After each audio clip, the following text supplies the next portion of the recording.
And guess who came through for Lou, the tastiest and juiciest drag queen in La La Land? Hershey Liquour. She gets to the money and will get you together, honey, if you want to act funny.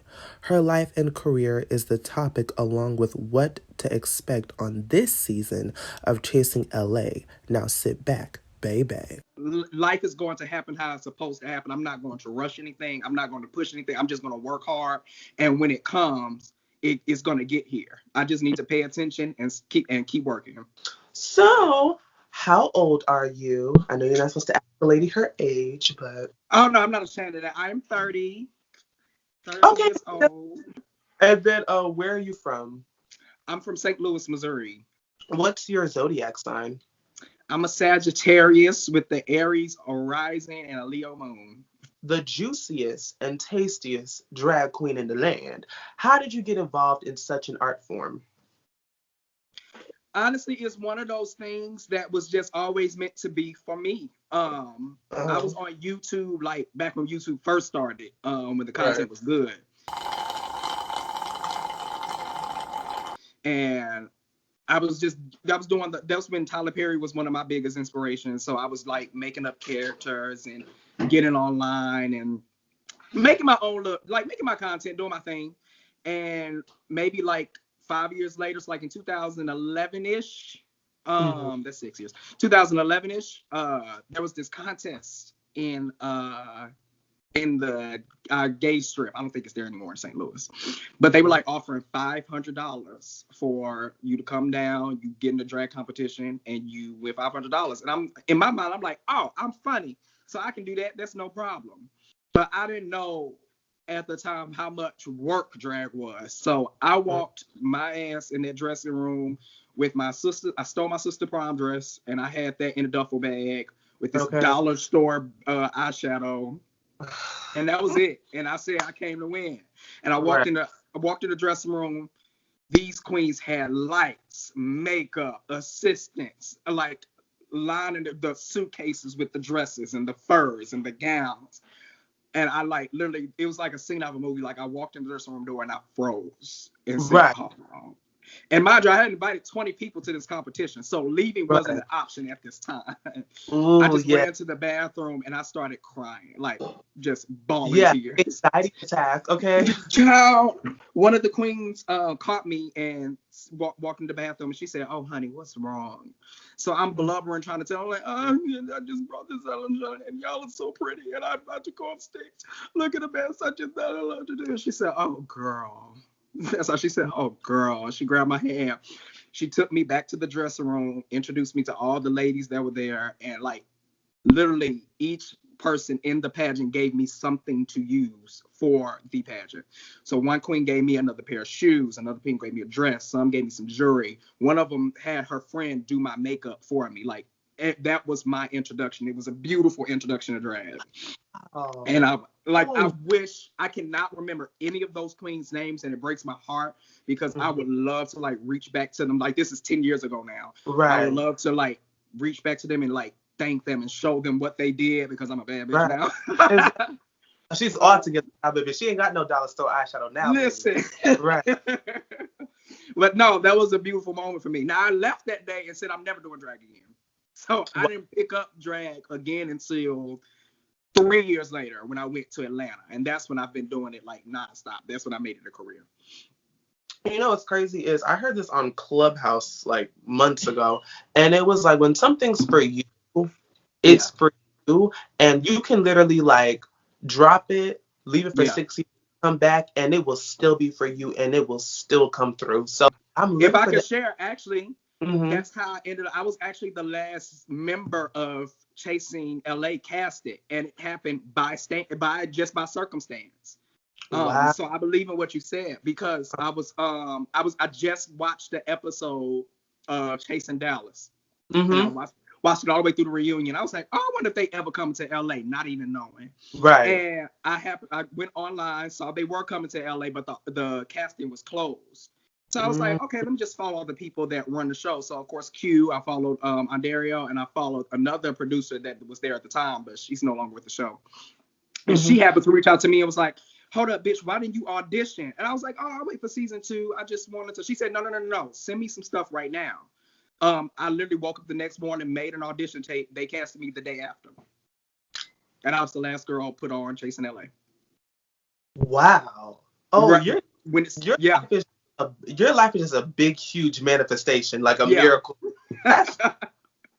Yeah, that's my and that changed. Actually, that happened last year, but it changed my whole way of thinking about not even just my drag career, but just life in general. Just life is going to happen how it's supposed to happen. I'm not going to rush anything. I'm not going to push anything. I'm just going to work hard, and when it comes, it's going to get here. I just need to pay attention and keep working. Are you considering RuPaul's Drag Race or Legendary on HBO Max? Yes. Legendary, absolutely not. My drag house is ballroom, but I am not ballroom. I am going to be participating in my first ball. Like she finally got me to do it. My drag mama is Calypso. She was part of the House of Balmain, so they actually won season 1 of Legendary. So yeah, that's my drag mama on that team. So I'm going to walk my first ball in about 2 weeks, actually, on the 1st of May. But I don't consider myself part of ballroom yet because I haven't done it. Right. So no for Legendary. RuPaul's Drag Race, that's still up in the air. So who and what inspired your career? So to start off, like to be an entertainer, period. Monique, the comedian, Monique started. I was watching her tapes that I had no business watching, the Queens of Comedy. I was like 11 when the Queens of Comedy came out. Right. No, they came out like 99, so I was like 8 or 9. So just based off of her, and I hope this isn't offensive to anybody, but I used to want to be, because she would say, fuck, get bitches. So I was like, I wanted to be a bigger person because I wanted to say that. I thought that was funny. But no, she decided, she like pushed that idea of being an entertainer, and it was Tyler Perry that like drove it home for me, like being like up in geesh. And I hate that Tyler Perry is my introduction to drag, but he was. The wigs, everything. It's weird to say, but it comes natural to me. Like my personality turns on in a wig. Right. Okay. First impressions of the cast. Who was a bop and who was a flop? Well, now to be like totally honest with you, nobody was. I walk in, and I don't want to sound like I'm like Miss Congeniality, like Miss Pageant Fish, but I walk in this with like a different perspective.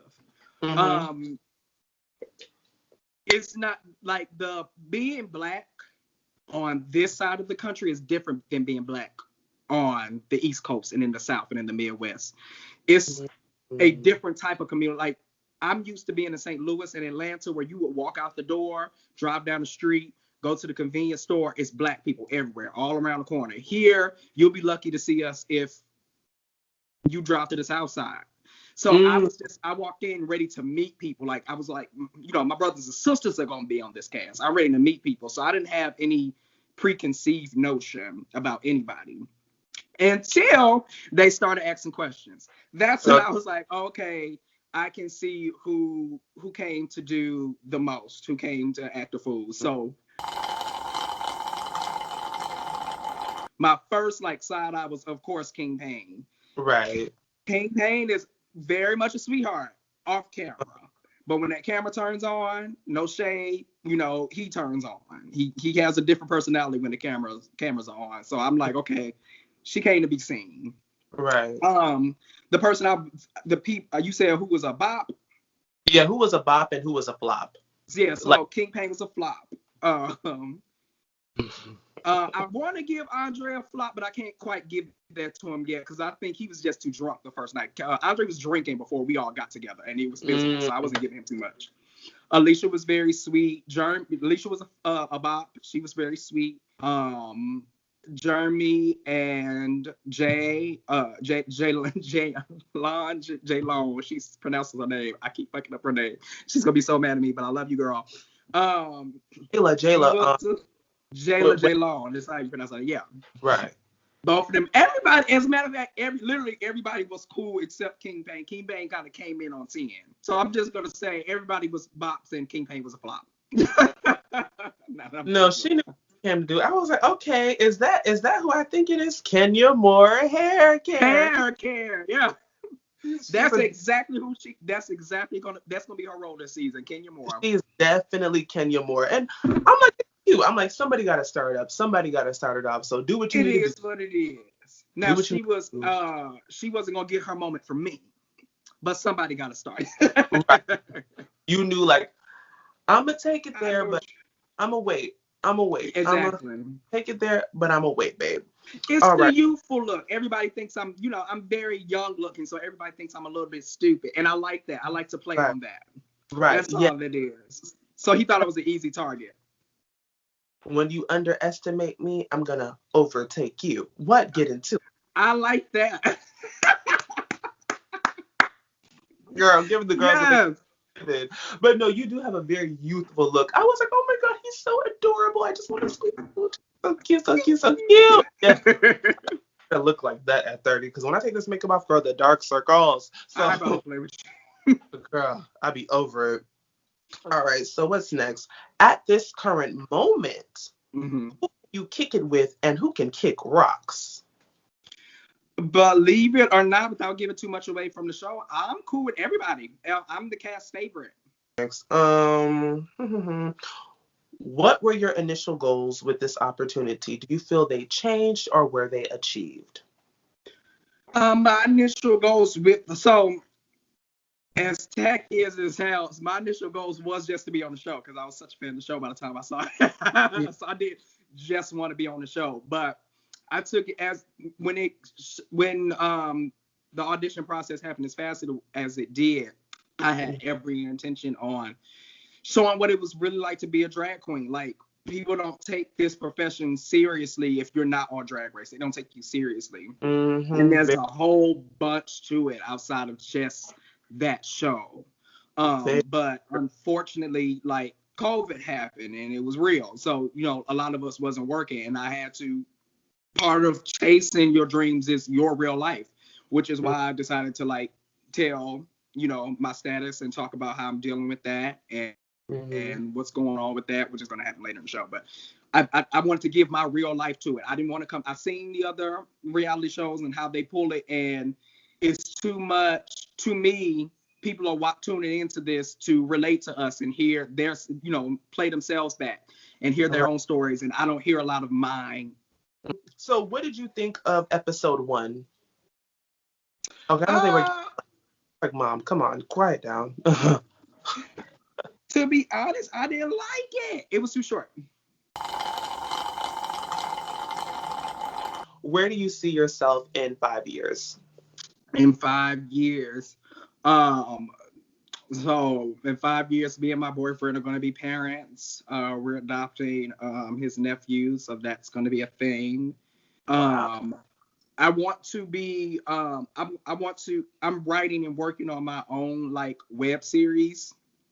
It's not gonna be acted out. It's gonna be more like a voiceover type of thing. I'm getting the soundboard and all that stuff together, so it's gonna be acted out vocally. I'm gonna have a lot of voice actors. So I want that to be on and popping.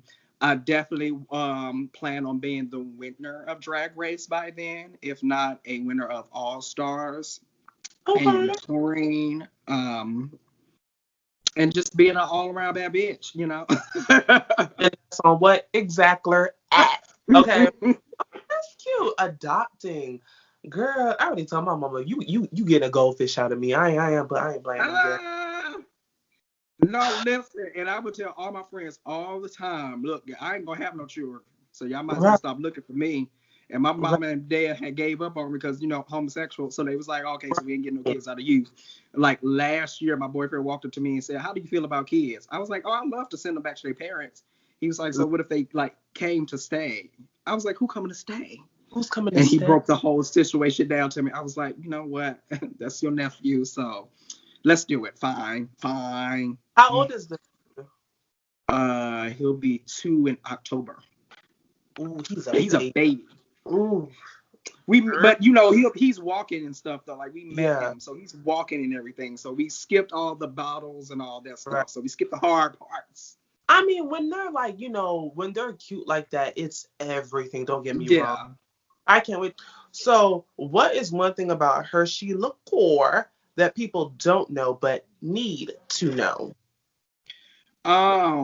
Baby, that I'm one of the baddest performers this side of the Mason-Dixon. Like, I'm that girl.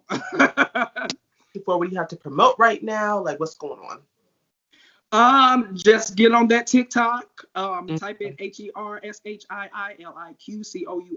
Mhm. And then also a Bigo. Pew pew. I'm also on Yes, there. I'm on Bigo too. Ooh, I'm on Bigo too. Okay, so I'm auditioning soon to be a what you call it, the moderator, or whatever they call them, to get paid for it. I'm gonna be right. auditioning for that soon.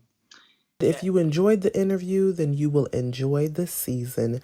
Make sure to check out these queers of color chasing checks and reading the train wrecks on Chasing LA, only on Chasing Reality.